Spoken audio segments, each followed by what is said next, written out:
According to the latest figures released by the Land and Property Services, house prices in Northern Ireland here are still falling and are down 12% on this time last year. House prices are now less than half their peak value recorded around August 2007. Half the value they were in 2007. Since then, they have fallen by a staggering 55%. So have we now bottomed out? Is this the lowest the house prices can go? Can it get any worse than this? Joining us, the wealth manager and economist Jonathan Davis. Jonathan, hi. Good morning, William. Is this the beginning of the end, or is it going to get worse? It's getting there, but there are still major headwinds. House prices, as you say, are down over 50%, and yet we haven't yet seen an eventual rise in interest rates. I'm not saying it's going to happen this year or maybe even next year, but at some point it's going to happen. We haven't seen the bulk of the public sector cuts, whatever the press and media may say. They've hardly started. 80% of the planet is in recession, and that will in due course severely impact the United Kingdom and of course Northern Ireland, and there's lots of other things I could say coming down the pike. So those who are saying this is the bottom, well, apart from the fact that they've been saying it for the last 5 years, I don't know on which they're basing it. Colin Barkley is a Belfast estate agent with Morton Pinpoint. Hi, Colin. Good morning, William. What do you think of that? Is this the bottom? Well, Are you living in cloud cuckoo land? I understand exactly what Jonathan's saying, but the prices are back now to a level where they are eminently affordable. And I think that's the key point, although there's still downward pressure coming from the number of repossessions and these disposal auctions, etc., which is not doing the market an awful lot of favour. With the sort of the publicity that's coming, this house used to be 200, now it's being sold at auction at 70,000 or whatever, and that sort of headline doesn't do us any good. But we are back, I think, to a level where, as I say, people can afford them. If the banks would be lending on more traditional lending policies, there's plenty out there for people.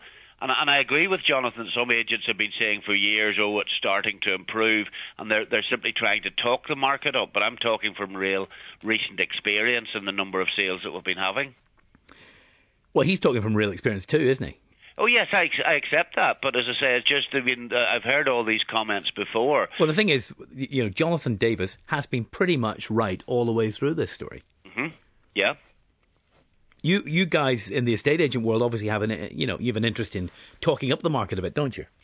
Yeah, well, yes, I suppose. Nothing wrong with that. Nothing wrong with that. I mean, I'm a house owner. We want our house values to go up. Of course we do. Yeah, well, whenever the market was flying in 2006, 2007, we were saying, I wish this would stop, because it was obviously not sustainable. And as I used to put it, we're going to kill the goose. So we weren't just wanting it to keep on going. We wanted it to be sustainable.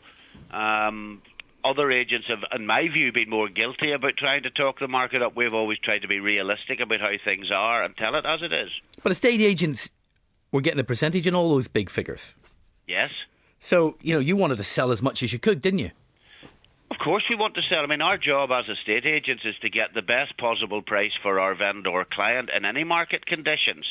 Whether the market's flying as was then or whether the market's depressed as now, that responsibility to do the best for our vendor client hasn't changed. But I could also see that we were causing problems ahead. Not the agents causing problems, the market causing problems.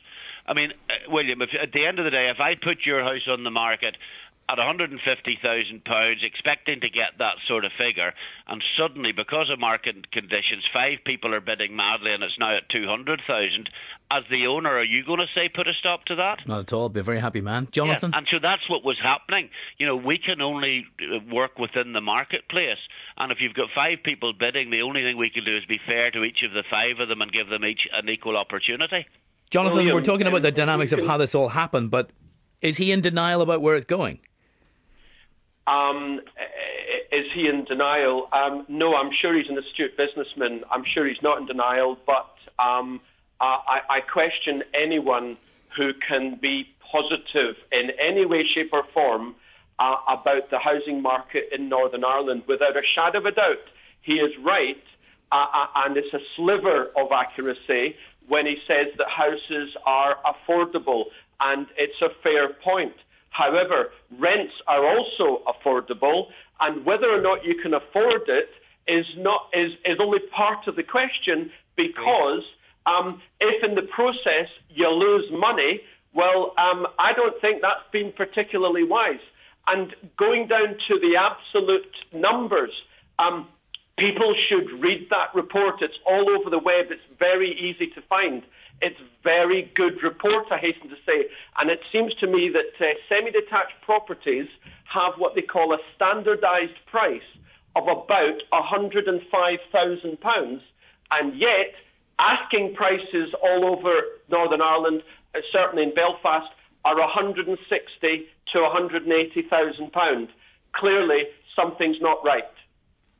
What's not right, Colin? I think that there are two things there. One is that some vendors are being unrealistic in what they want the agent to ask. And secondly, some agents are being overambitious. So yes, there are a lot of properties on the market at figures which are not going to be achieved. And we are constantly talking to our owners about that, consistent, as I've said, with still trying to get the best possible price on the market. But getting realism into it there on all sides is important. Jonathan? Well, clearly you have an estate agent on who can do nothing but agree with people like me, because you say me, I say people like me have been right about this all along. What I'm saying is, if people want to borrow a lot of money, that's assuming that the bank will lend, because the reality is the banks are insolvent. That's why the successive governments and successive Bank of England keep bailing out the banks, which is a national tragedy as far as I'm concerned, travesty. The banks are not lending much, but if you do take on a big loan, be prepared to have the value of the property fall further. I think it could well happen. I said to Stephen Nolan a year or year and a half ago that, and this was when house prices were down about 40%, I could see house prices in Northern Ireland going down 70 to 80%, and perhaps understandably, he was incredulous to that statement. Let me tell your listeners, those who don't know such things, that Japan was the second largest economy in the planet. We are doing the exact same policy mistakes as Japan have done in the last 23 years, and Japan's house prices fell 80% until our government, both Labour and Coalition Conservative, Liberal Democrat, they're all the same as far as I'm concerned, until they take a radical change in their policies along with the Bank of England, we are not going to have a resolution to our economy, and we are not going to have a resolution to the housing market. So, Jonathan, you're saying you're predicting about 70-75% fall on the 2007 values? Yep, that's exactly what I'm saying. So you're saying another 15 moment, to go? To that report, we're at 53%. Yeah, another 15 or 20 to go, you think? I think, yes, I would say that. I stuck my neck out on Nolan's show in 2007 and said 50%. Of course, the live audience laughed at me. Well, clearly they're not laughing now. And I'm sticking my neck out again. There are too many things coming down the pike which probably have nothing to do with Northern Ireland, although the public sector cuts directly will, that will negatively impact the economy. I'm sorry to say, I don't make the rules. I wish I did. And thus, people buying into property even now, I think will find that, no, this isn't the bottom, that there's further to go. However, I go back to what he said. Property is now affordable, which is brilliant for the people who have been shut out of getting into property, getting their own home. They were shut out for a decade. Now they can at least do it. However, they shouldn't see it as a panacea to their retirement. OK, let's take some calls. Stay with us, Colin. Stay with us, Jonathan. David is on the line. Hi, David. Hi, William. William, I know that the property prices have fell by 50-60% in Northern Ireland. I was wondering, I thought that my rates were based on the value of my property. and I haven't seen one iota of a change in my rates. Why are the rates not going down to the same level as the property prices? Jonathan, can you comment on that? I would like to comment on that. Partly, my understanding off the top of my head is that council tax is based on a rateable value, which is assessed years ago.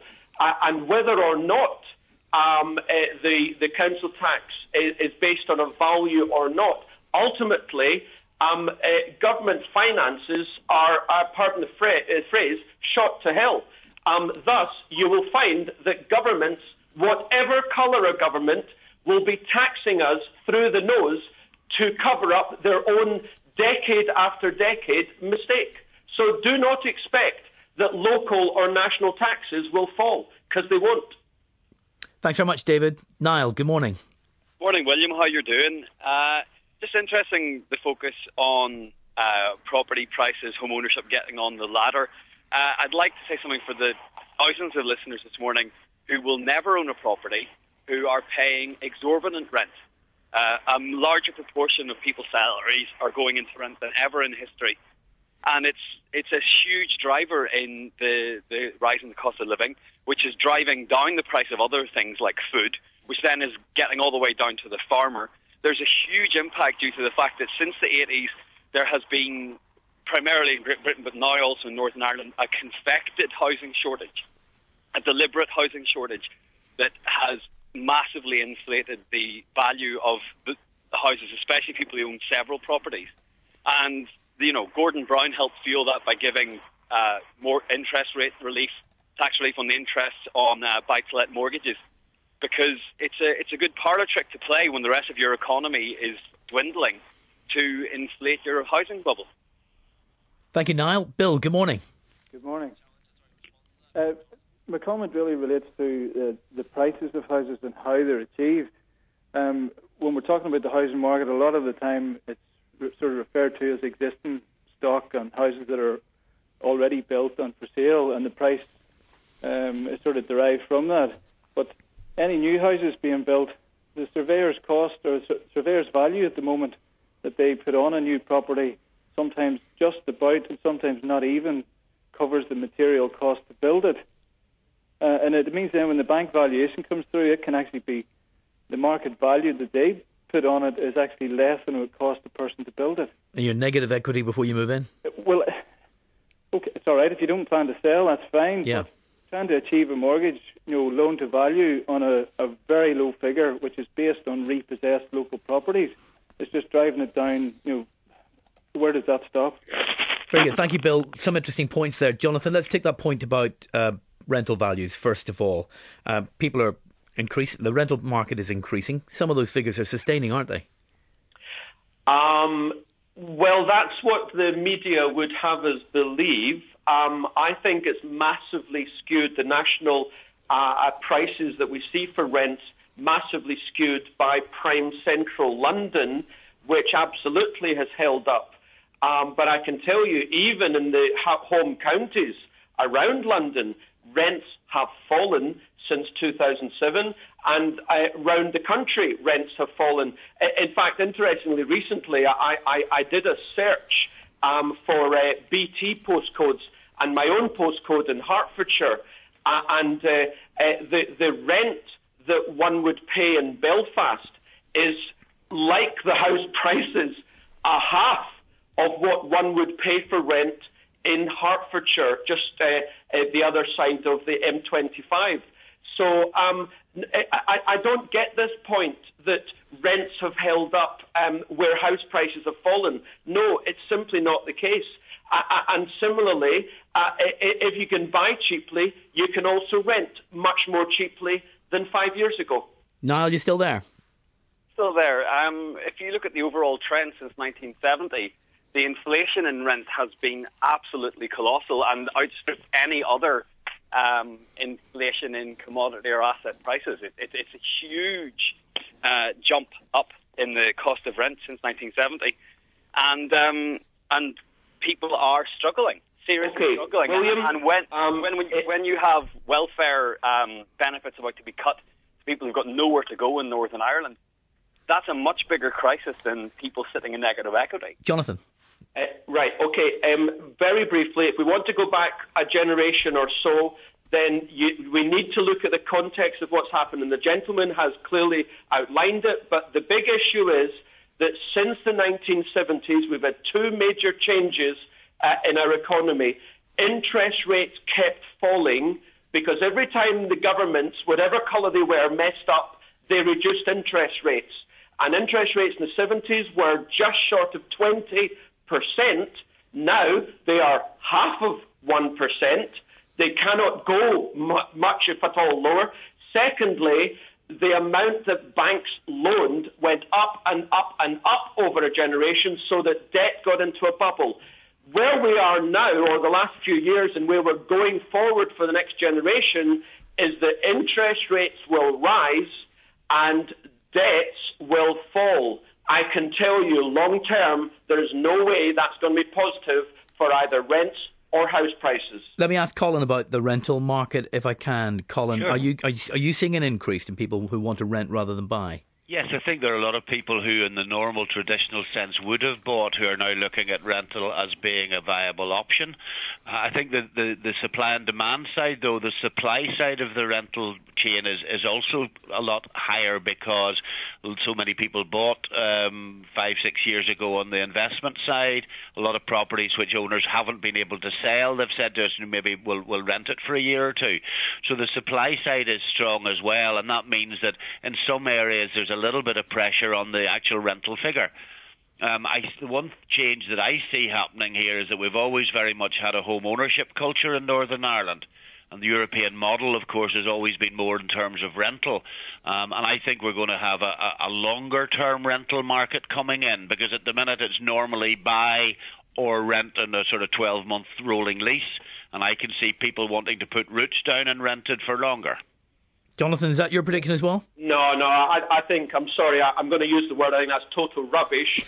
When eventually house prices level for 2 or 3 years, i.e. they stop falling, clearly in the last 3 years they were down something like 16%, 15%, 12% annually. So when they start levelling off and the falls become zero or very small amounts, that's when people will start looking to buy again. And you know, this general myth that Britain or Northern Ireland is a home-owning culture uniquely is total rubbish.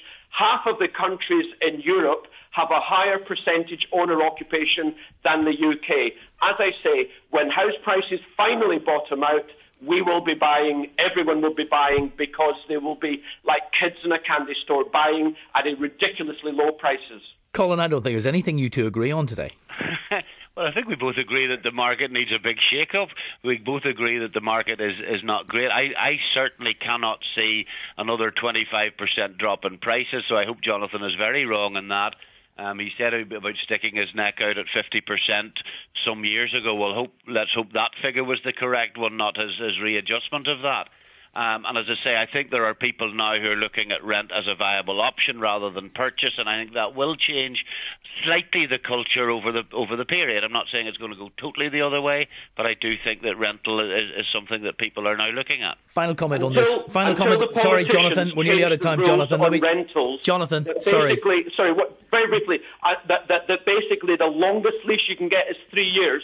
Until they change that, we're not going to have a rental culture long term. All right.